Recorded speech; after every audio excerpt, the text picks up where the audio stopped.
Hello and welcome to the Ridiculously Good VA Show with Tracy Daviero. If you are a virtual assistant or want to be one, this is the place to learn the tips and tricks you need to become a ridiculously good VA. I've been a part of the VA industry since 1998, and I'm excited to get to know you and help you build an amazing business. Let's go. Hey there, welcome to another episode of the podcast that teaches you how to be a ridiculously good virtual assistant. Today I want to talk about managing your time when you're billing your clients by the project or by the package. Today's quote is from William Penn. Time is what we want most, but what we use worst. Everyone wants more time for this or that, and managing it can be a challenge sometimes. But when you're billing your clients based on a certain time, this is when it's even more important. Let's go. If you're moving away from hourly work and towards packages or projects, or if you're already doing project work for clients or packages, this episode is going to give you practical things to think about when it comes to managing your time well and delivering excellent results. We're going to break it all down, including why time management is basically a completely different ballgame with packages and projects. We're going to talk about the most common time traps that VAs fall into with this kind of work, how to shift your mindset and plan your days differently, and how your own time management directly impacts your confidence and client relationships. Then, if you're ready to go deeper, I'll invite you to my upcoming workshop, From Chaos to Clarity, Packaging Your VA Services, where we'll actually map out your services into smart, profitable offers. And yes, we'll talk more about managing the delivery of those as well. So let's get going. When you work hourly, your client tells you what they need, you track your time, and you bill them based on that time. It's pretty straightforward. Not necessarily the best setup for long-term business growth, but it's easy to track and it's easy to manage. The responsibility for time is often shared. You just show up and log the hours. But when you move into packages or projects, it becomes a completely different story.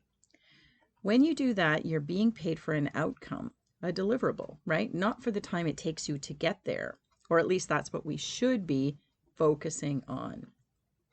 All that means is that you're in control of managing your time. It's empowering, but it's also a potential trap if you don't adjust your habits and your mindset to go along with it. The shift from hours to outcomes means you need a different plan for your day, your week, or even your month. And unfortunately, a lot of VAs don't make this adjustment right away. They take on packages and projects and keep trying to manage their days in the same way that they did when they were billing hourly, and it often does not work. We get so used to billing by the hour, it's often how many of us started, right? It can be a tough shift, and that's why we have to do some work on it before we can actually make this change to our business. You can't fly by the seat of your pants with packaged services, especially if you're juggling more than one client. And if you do, you may find yourself falling behind, doing work late at night or on weekends, maybe undercharging because you didn't plan enough time, or worse, you're starting to burn out from all the little fires that are popping up. If this sounds familiar at all to you, I'm really glad that you're listening to this episode. So let's talk about the 3 biggest mistakes I see when it comes to time management in regards to package and project work. Number 1 is underestimating how long things take to do. That's it. That is the whole segment. When you set up a package, you think in terms of deliverables, right? You're thinking write 2 blog posts, design 10 social media graphics, set up somebody's newsletter. But if you don't track how long those things take you, you might just assume it's an hour, 90 minutes, 2 hours, whatever it is. And then you start to do the actual work and you realize that it actually took 5 hours and not 2. So now your billable rate, not $50 an hour anymore, it's like 10. I don't know, I didn't do the math there, but you know what I mean. Your billable rate just tanked and you're scrambling to get all your other tasks done too, because not only have you not made enough money by the hour for that particular project, but you have lost 3 hours that you didn't expect to lose in your day. So this is why it's so important, right? And it's why it's so important that you have to track your time for every service you offer, even after you set your billable rates for projects or for packages. You have to be able to manage your workflow and your pricing properly. If you just guess at the time it's going to take you to do something, you can get jammed up really easily. I remember doing sort of a quick estimate for an online conference for a client. This was a long time ago, of course. And I quoted them based on my estimate. I'm like, sure, this will take that long. This will take that long. You know, the way we do it in our heads. And things went very wrong. We had tech issues with the setup of their system. The client was not a very good communicator. I mean, all that means is that they asked a million questions, and we had way more back and forth communication than I think was necessary. We needed additional meetings to clarify progress, and I ended up spending 20 hours on something that I thought should be a 10-hour task. And that's what I estimated the client, right? The 10 hours. Once I started, I just kept on going without saying anything to the client, without making any adjustments, just kind of taking it and going, okay, well, we'll fix. There were really no adjustments to make, but even still, probably communication with the client would have been pretty good. And the problem is when you quote a client, that's supposed to be the amount that you charge them. Now, it's an estimate and you can have communication about it. I don't want to kind of get into that, but I want to be really clear about your estimate is the thing that you're working towards, right? When something like this happens and you go way over on your time, who pays for it? How does it get handled? Hopefully you don't make a mistake like this more than once. I know I probably did whenever I was doing VA work, but I really had to look at what happened to make sure that I could figure out how to fix it for future clients. And if you've done this before, that's all you need to do too. What went wrong? How do we fix it? How do we make sure that it doesn't happen again? I, of course, lost money on that particular project because I kept the estimate for the client despite things kind of being their, partially their fault too, because of the communication, because of the kind of craziness and all that kind of thing. But for the next one, I set a number of meetings from the start. I said, we're going to have the meeting this day, this day, this day. And those were our meetings. I didn't need to be jumping on calls with client to verify things or anything like that. I allowed time for the tech issues, and I also prepared a tech SOP. I created better communication tools for the client, between the client and me, and I, of course, estimated the time a lot better. So for the next client, that same project was estimated at 15 hours. Not because I got it done in 20 last time, but because I knew it was more than 10, but also because I had put now these controls in place to make sure that some of the things that had gone poorly before wouldn't rack up the time to 20 hours again. And I was very clear on that. The client doesn't need to know how many hours you're working on something. You need to be able to bill them accordingly, and you need to be able to stick to that. And this brings me to my second mistake, not building in enough buffer time.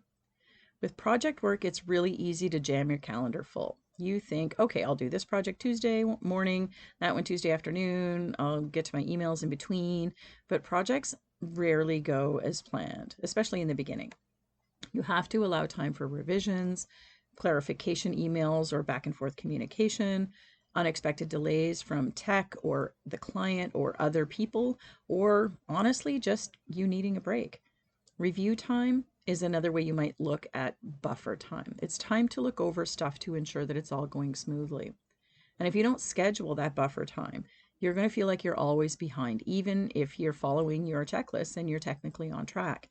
Running from one task to the other is not the way to run your business. It really gets you to burnout.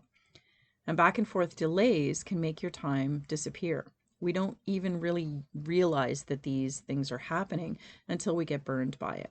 But it's a really important piece of our business. Lost time is lost money. It's lost billing. And we can really get behind if we don't figure out how to get paid for the time that we're spending on the stuff that we do. I remember working with a graphic artist a long time ago who offered a certain number of revisions, 2 to be exact, a header image that I needed. And I thought it was strange. I'm like, why only 2 revisions? Like, what if I don't like it? Well, because some clients will tweak things an unlimited number of times, and their pricing is set per image or whatever, however they charge. So if they go over the time that they figured out for it, then they're not making any money.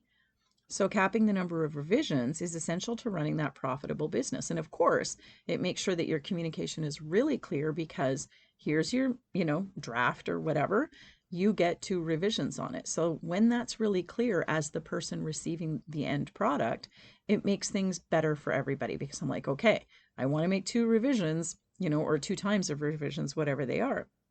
Very, very important. Your VA business should be the same. Good communication and task or project management is so important so that you don't burn all of your time clarifying or revising what has already been done. That's a key, right? I had a client once who wanted to meet every day to talk about the work we were doing together. Well, no, that's not the way it works. I'm not your employee. I work independently. You pay for the work that I do for you. And to me, that means the time that I spend.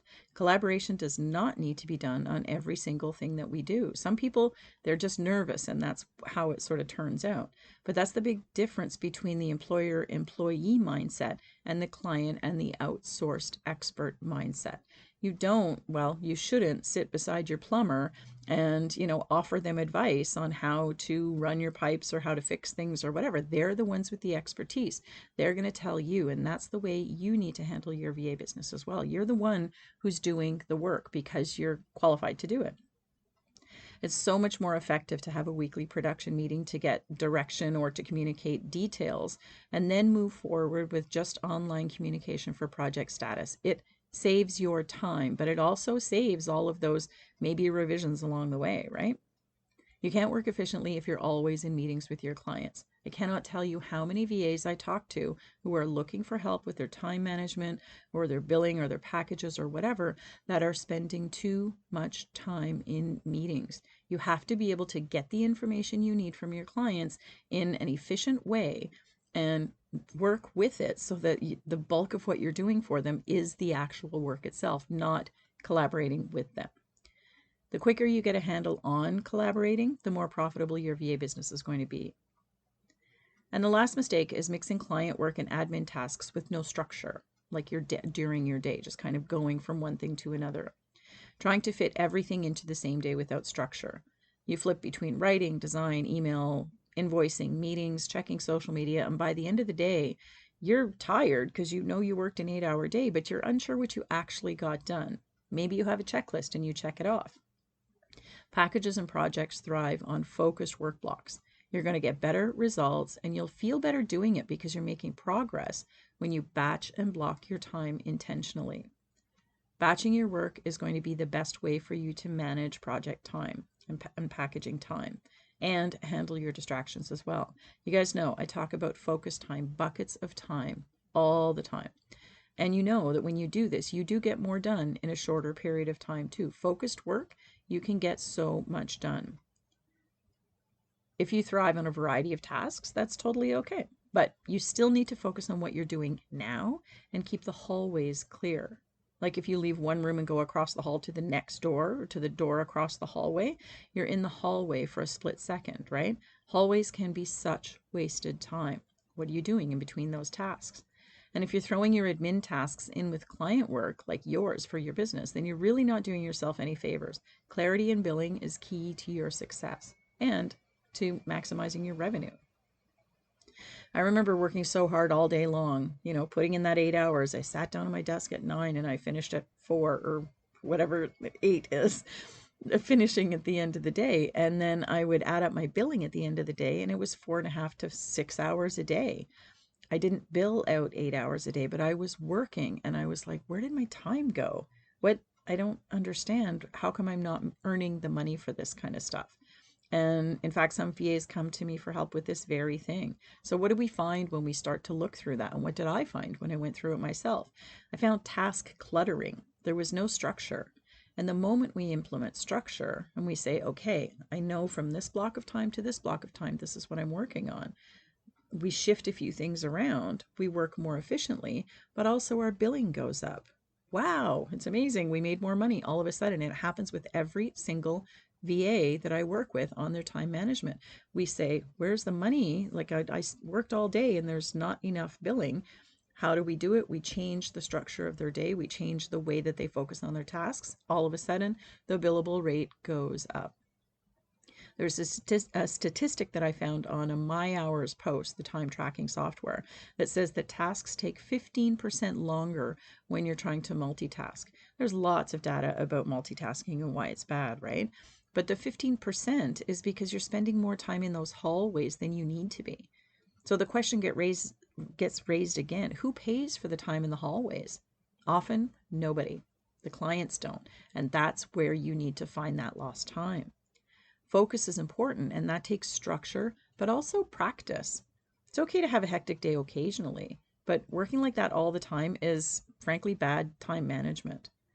So we want to make a shift, how to plan your time differently. Now that we know the problems, let's talk about a few solutions. Managing your time well with packages and projects comes down to two main things: your systems and your boundaries. And here's what I recommend. Step one is know your average time for deliverable, like physically do it. Start tracking how long every single deliverable takes you. And by deliverable, I just mean task, right? Task/project. Not just for one client, but every single thing you do across the board. Even if you do the same task for multiple clients, how long does it take you for each client? How long does it take you to write a blog post? What does the client give you to set you up for it? Or are you starting from scratch? Do you do the research and everything? And a blog post is, that's an arbitrary task, but how long does it take you to XYZ, right? How much time do you need to source images, write captions, and schedule 10 social media posts? How many hours go into onboarding a new project client? These are all the different things that you do. You need to have an estimate of time that you will be working on this, and that this is your bucket of time that you allow yourself to do this, and you have to work within it, right? Once you have that type of info for everything that you do, you can build packages that are profitable, and you can also use those to create a schedule that works for you, so you're not running like crazy and you're not trying to squeeze things in all over the place. You have to do it to know how long it takes you, and then you have to work within that estimate every time. Time tracking after you set a package price is important too. So many VAs I know think, I want to shift to packages because I don't want to track my time anymore. Well, you might not have a profitable business if you're not continuing to track your time after you set that package. Step two is build a weekly structure that prioritizes delivery of what you're doing, the deliverables. I always suggest creating a daily or a weekly rhythm where your highest and valued and most focused work happens first. When is your most focused time of the day? You want to do your detail work or your really important stuff then. For example, maybe in the early mornings you do deep client work, projects, deliverables, design, writing, whatever that is. And midday you do admin and client calls. Late afternoons you do overflow work or maybe some long-term planning or figuring or scheduling. And on Fridays, maybe you save that for learning or visibility, or that's your buffer time where you review things. You need to find your most productive times of the day or the week and schedule your work accordingly. When are you most creative? Do your writing or your creative work then. It's honestly going to take you less time because that's when your brain does that well, right?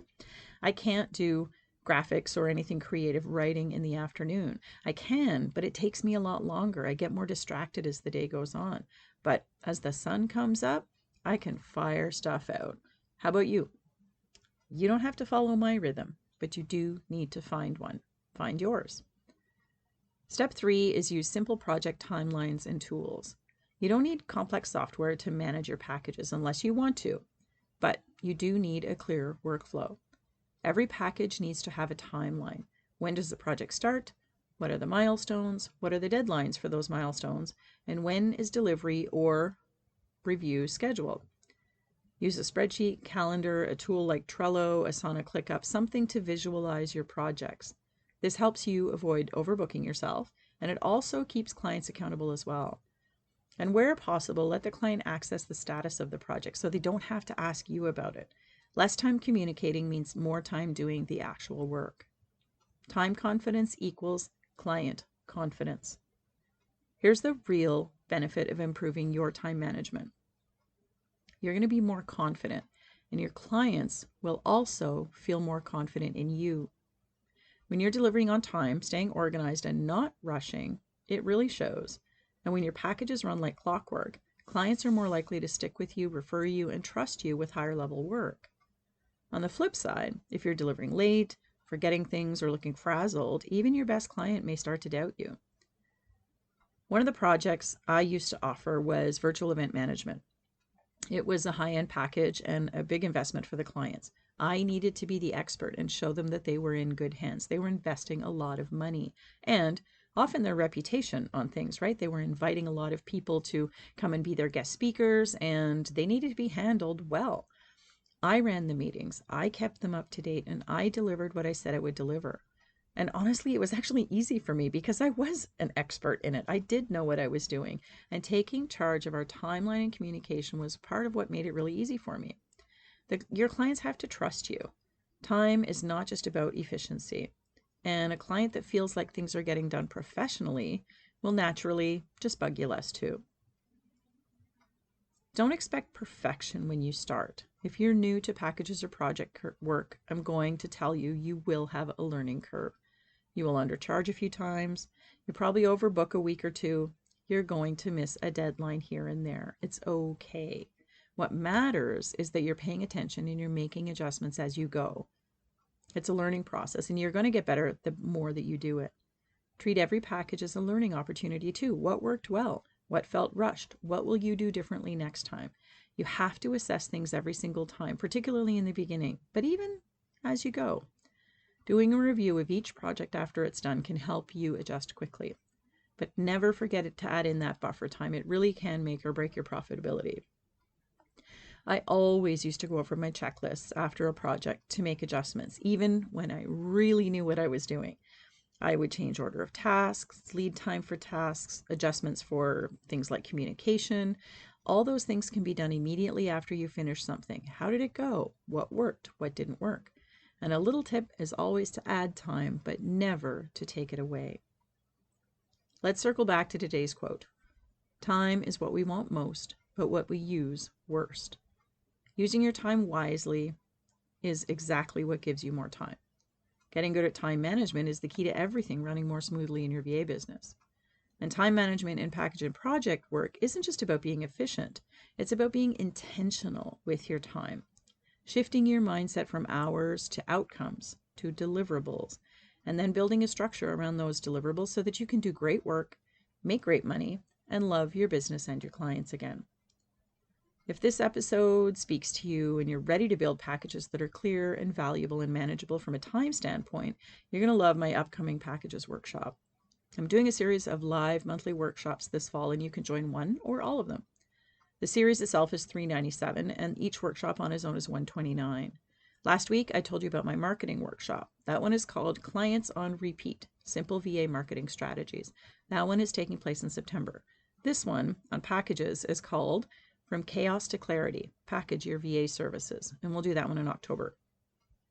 In the packages workshop, we're going to walk through what services to include in your packages, how to price based on the value and your actual time, how to structure your week so you can deliver confidently, and how to set boundaries that protect your energy and schedule, and a whole lot more.